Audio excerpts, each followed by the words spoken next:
الحمد لله نحمده ونستعينه ونستغفره ونؤمن به ونتوكل عليه ونعوذ بالله من شرور أنفسنا ومن سيئات أعمالنا من يهده الله فلا مضل له ومن يضلل فلا هادي له ونشهد أن لا إله إلا الله وحده لا شريك له ونشهد أن سيدنا وحبيبنا وشفيعنا ومولانا محمدا عبده ورسوله صلى الله تعالى عليه وآله وسلم. اللهم ألهمنا مراشد أمورنا وأعذنا من شرور أنفسنا ومن سيئات أعمالنا. اللهم اغفر لي واختر لي رب اشرح لي صدري ويسر لي أمري واحلل عقدة من لساني رب زدني علما. أما بعد فقد قال النبي صلى الله عليه وسلم إياك والغضب. وقد قيل أول الغضب جنون وآخره ندم.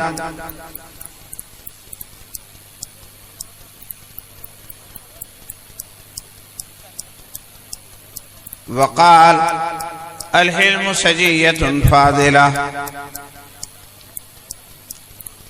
میرے محترم بزرگوں، اتفاق و اتحاد کے موضوع پر بڑی جوشیلی تقریر آپ سن رہے تھے. اگر آپ کا جوش بھی پورا ہو گیا ہو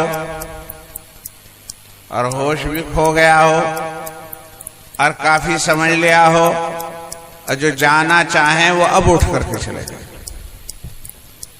میں تو بلایا گیا ہوں، مجھے تو کچھ نہ کچھ عرض کرنا ہے. جب بلایا گیا ہوں، جسے جانا ہو اب اجازت ہے کہ اب اٹھ کے چلا جائے،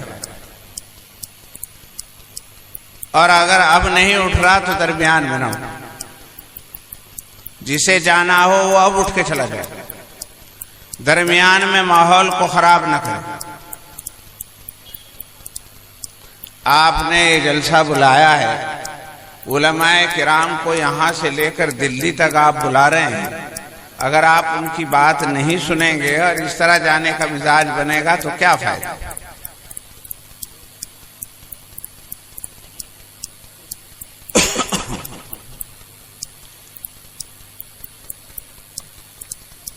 اللہ رب العزت نے، غور سے سنو میری بات، اللہ رب العزت نے انسان کو بہت سارے جذبات عطا فرمائے،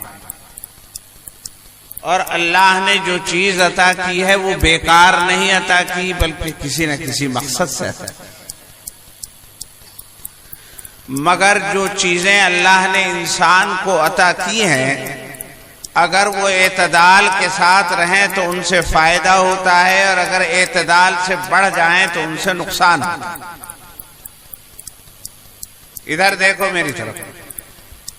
مثلا انسان کے بدن کے اندر بہت قیمتی چیز ہے جسے خون کہتے ہیں. اگر خون کم ہو جائے یا نکل جائے تو چڑھوانا پڑتا ہے اور ڈھونڈنا پڑتا ہے، اور ویسے بھی نہیں دیتے. اب تو یوں کہیں خون کے بدلے میں خون، پہلے خون دو تب جا کر ملے. تو خون انسان کے لیے انتہائی قیمتی چیز ہے. مگر یہی خون اگر انسان کے بدن میں زیادہ ہو جاتا ہے، بڑھ جاتا ہے، تو یہی خون کی وجہ سے انسان کے دماغ کی رگ میں پھٹتی ہے. اسی سے جان بچتی ہے، خون سے، اسی سے زندگی چلتی ہے. اور یہی خون جب زیادہ بڑھ جاتا ہے، بی پی بڑھتا ہے، تو دماغ کی نس پھٹ جاتی ہے، ناک کی نس پھٹ کر نقصی چل جاتی ہے.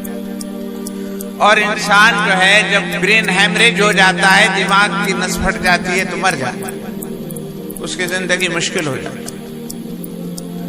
بہت ساری چیزیں انسان کے اندر ہیں. بلغم ہے انسان کے لیے بہت ضروری ہے. اگر بلغم نہ رہے تو آدمی چل پھر نہیں سکتا، سانس نہیں لے سکتا. ہو سکتا ہے یہاں کوئی ڈاکٹر بھی موجود ہو، وہ بتائے گا کہ پھیپھڑوں کو جو تراوٹ ملتی ہے وہ بلغم ہی کی وجہ سے ملتی ہے، اور بلغم ہی کی وجہ سے انسان کا یہ سانس کا نظام چلتا ہے۔ لیکن اگر بلغم بڑھ جاتا ہے تو اسی سے کھانسی اور اسی سے بلغم، اسی سے نزلہ اور ٹی بی ہو جاتی ہے اور آدمی موت کے قریب چلا جاتا ہے۔ تو جو اوصاف اللہ نے جو چیزیں دی ہیں وہ اگر اعتدال میں رہے تو ان کا فائدہ ہوتا ہے، اور اگر اعتدال سے بڑھ جاتی ہے تو ان کا نقصان ہوتا ہے۔ تو اللہ رب العزت نے انسان کے اندر مثلا سخاوت کا مادہ رکھا، سخاوت کا مادہ، اچھی جگہوں پہ خرچ کرنا، بہت آج یہ بہت اچھا وصف ہے، بہت اچھی چیز ہے، لیکن اگر بہت زیادہ ہی بڑھ جائے اور حضرت ابو بکر کی طرح سارا ہی کچھ لا کر کے رکھ دے اور کچھ بھی گھر میں نہ چھوڑے تو گھر میں فاقہ آ جائے گا اور وہ برداشت نہیں ہوگا۔ یہ تو ابو بکر کی ہی شان تھی کہ جب اللہ کے رسول نے کہا لاؤ تو انہوں نے سب کچھ لا کر حضور کے یہاں رکھ دیا اور حضور نے قبول فرما لیا۔ لیکن ایک اور صحابی تھے، انہوں نے حضور اکرم صلی اللہ علیہ وسلم کو ایک موقع پر فرمایا کہ میرے پاس یہ ایک باغ ہے اور یہ باغ میں اللہ کے راستے میں خرچ کرنا چاہتا ہوں، میں اپنا سارا مال دینا چاہتا ہوں۔ تو حضور نے اسے لینے سے انکار فرما دیا اور ارشاد فرمایا کہ تو یوں چاہتا ہے اب تو سارا کا سارا اللہ کے راستے میں دے دوں اور پھر مانگتا پھروں؟ یہ نہیں، اس میں سے زیادہ ہی ہے تو 1/3 اللہ کے راستے پر دو اور 2/3 اپنی آل اولاد کے لیے رکھو۔ تو سخاوت بہت اچھی چیز ہے، السخی حبیب اللہ، سخاوت کرنے والا اللہ کا دوست ہے، مگر اگر یہ بھی اعتدال سے زیادہ بڑھ جائے تو اللہ کے رسول کو پسند ہے۔ اس میں یہ دوسری بات ہے کہ ابو بکر کے بارے میں اللہ کے رسول کو پورا یقین تھا کہ اس کے اوپر فاقہ بھی آ گیا تو بھی کوئی فرق نہیں پڑے گا، اس کے بچے بھی ایسے ہی، اس کی بیوی بھی ایسی ہی، انہیں اگر بھگتنا پڑ گیا اور فاقہ آ گیا تو کوئی فرق نہیں پڑتا۔ لیکن سب کا سب ابو بکر جیسے نہیں ہو سکتے، ابو بکر تو ابو بکر تھے۔ تو میں یہ عرض کر رہا تھا کہ کوئی صفت بڑھیا سے بڑھیا یا گھٹیا سے گھٹیا کوئی بھی اگر اعتدال سے بڑھ جاتی ہے تو اس کے نقصانات پیدا ہوتے ہیں۔ انسان کے اندر ایک صفت ہے، بس مجھے وہی بات کہنی اور اسی کے بعد ختم کرنا۔ انسان کے اندر اللہ نے ایک صفت رکھی ہے، اس کا نام ہے غصہ۔ غصہ غصہ بھی وہی کام کرے جو بھٹی کرتی ہے۔ ہاں، آگ، غصہ، آگ، بھٹی، ٹھنڈا آدمی میں سے بھی انگارے نکلنے لگتے ہیں جب غصہ آتا ہے۔ کہیں کہیں اس کی ضرورت بھی پڑتی ہے، لیکن یہ جب حد سے زیادہ بڑھ جاتا ہے تو پھر یہ بہت خطرناک ہو جاتا ہے، بہت خطرناک۔ بھئی اتفاق و اتحاد تو ہو، لیکن کس قیمت پر ہوگا میں یہ بتانا چاہتا ہوں۔ حضور اکرم صلی اللہ علیہ وسلم کے پاس ایک صحابی آئے اور کہنے لگے اوصانی یا رسول اللہ اوجز، یا رسول اللہ مجھے وصیت فرمائیے، اور بہت مختصر سی، لمبی چوڑی چل رہی، بہت مختصر سی، میں بھی مختصر سی کروں گا انشاءاللہ، بس حضور کی یہ نصیحت۔ انہوں نے آ کے کہا کہ یا رسول اللہ مجھے نصیحت فرما دیجئے اور مختصر سی، کیونکہ زیادہ لمبی جب ہو جاتی ہے تو وہ پھر پلے میں سے کھنڈنے لگتی ہے، یاد نہیں رہتی، حافظے میں سے بھی نکلنے لگتی۔ تو اس لیے انہوں نے کہا کہ یا رسول اللہ نصیحت فرمائیے اور مختصر سی۔ تو سرکار دو عالم نے فرمایا ایاک والغضب، بس ایک ہی لفظ میں نپٹا دیا، ایاک والغضب، اے میرے چاہنے والے، مجھ سے محبت رکھنے، مجھ سے نصیحت پوچھنے والے، میں تجھے ایک ہی نصیحت کرتا ہوں اپنے آپ کو غصے سے بچائے رکھنا، اپنے غصے پر کنٹرول، غصے کے اوپر کنٹرول۔ غصہ چاہے بھینس پہ آ رہا ہو، دوسری پارٹی کی بھی بات چھوڑو، اگر بھینس پہ آ رہا ہے، اپنے کٹڑے پہ آ رہا ہے، اور اپنی بیوی پہ آ رہا ہے، اپنے بچے پہ آ رہا ہے، پڑوسی پہ آ رہا ہے، دشمن پر آ رہا ہے، مخالف پر آ رہا ہے، تو بھی اعتدال میں رہے، اعتدال سے زیادہ نہ بڑھنا۔ ایاک والغضب، میں تجھے نصیحت کرتا ہوں کہ غصے کے اوپر کنٹرول رکھنا۔ ایاک والغضب، کیوں جی؟ کیوں رکھا جائے غصے پہ کنٹرول؟ اس لیے کہ کہا جاتا ہے، کہنے والے نے کہا ہے، اول الغضب جنون وآخرہ ندم، کہ غصے کی شروعات پاگل پن سے ہوتی ہے۔ جب غصہ آنا شروع ہوتا ہے تو اس وقت پاگل ہو جاتا ہے آدمی۔ پاگل ہو جا، کیا ہم تو ہوتے نہیں؟ ہو جاتے ہیں پاگل۔ پاگل کسے کہیں؟ پاگل اسے کہتے ہیں جسے انجام کا خیال نہ ہو، جسے انجام کی پرواہ نہ ہو، اور اسے پتہ نہ ہو کہ انجام کیا ہوگا، اور بس وہ فی الحال کے اوپر وہ رہتا ہو، اسے پاگل ہی تو کہتے ہیں۔ انسان کی بس بات یہی تو ہے، انسان کی شرافت یہی تو ہے، وہ صرف آج کی نہیں سوچتا، وہ کل کی بھی سوچتا، وہ آج ہی کی نہیں سوچتا، وہ 1 سال بعد 10 سال بعد کی بھی سوچتا ہے۔ وہ صرف اپنی نہیں سوچتا، اپنی بچوں کی بھی سوچتا ہے۔ وہ صرف اپنی نہیں سوچتا، وہ اپنی بچیوں کی بھی سوچتا ہے۔ وہ صرف اپنی نہیں سوچتا، وہ اپنی عورتوں کی بھی سوچتا ہے۔ یہ انسان سوچتا ہے، کتا نہیں سوچتا، بھینس نہیں سوچتی، بیل اور سانڈ نہیں سوچتا، انسان سوچتا۔ انسان سوچتا۔ اگر انسان کے سامنے صرف اپنی ذات ہوتی تو بس پیٹ بھر گیا، آگے کوئی بھوکا رہے میری عیاشی ہو گئی، آگے کچھ بھی ہو۔ یہ انسانیت نہیں ہے حیوان۔ ہے کوئی باپ ایسا جو یوں چاہتا ہو کہ میں کھا لوں میرے بچے بڑے بھوکے مر جائیں؟ نہیں، اپنے سے زیادہ اپنے بچوں کی۔ خود گنٹھا ٹیک گھسیارا، ساری زندگی گھاس کاٹتے گزر گئی، لیکن بچوں کے بارے میں یوں سوچے کہ بیرسٹر بن جائے۔ میں نے تو گھاس کھود لیا، اور میں نے تو بھینس پال لی، میں تو جھوٹے کو چھیدتا رہا، مگر میرے بچہ ایسا ہونا چاہیے کہ وہ ہو، اور آفس ہو، دفتر ہو، اور اس کے ہاتھ میں قلم ہو، اور اس کے قلم میں جان۔ اگر اسے یوں کہے کہ بچہ بن تو جائے گا مگر تجھے کھرپا اور تیز چلانا پڑے گا، نکاح منظور ہے۔ تو باپ تو وہ ہے جو بچے کی بھی سوچتا، اور باپ تو وہ ہے جو بچی کی بھی سوچتا۔ وہ جانتا ہے کہ میں ایک جھوپڑے میں لے کے آیا تھا اپنی بیوی کو، جو برسات ہوتی تھی ٹپکتی تھا، اور ایک بھینس تھی ہمارے ہاں، اور اس بھینس کے اوپر بات کر کے میں نے اور میری بیوی نے زندگی۔